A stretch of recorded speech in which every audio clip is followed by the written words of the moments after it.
going to tell people what they need to hear, very much like a doctor or a lawyer.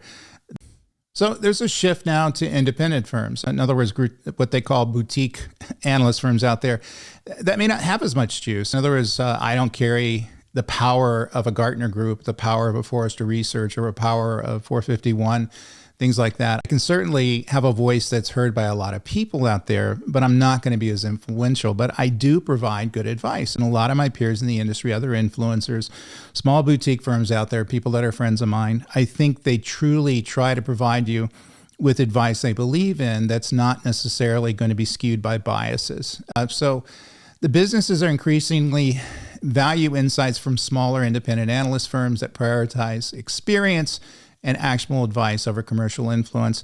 Can't state that enough. And they realize, and I realize, I don't have the ability to basically tell people something that they want to hear. I'm going to tell people what they need to hear, very much like a doctor or a lawyer.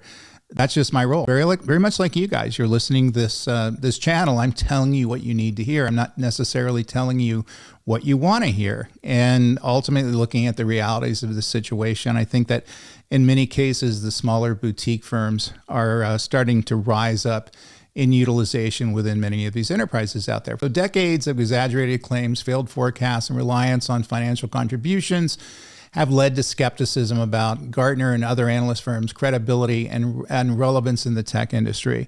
Now, there's a whole bunch of skepticism out there, and not just people like myself that are independent influencers and commenters on the industry, things like that, but the enterprises out there that employ these folks.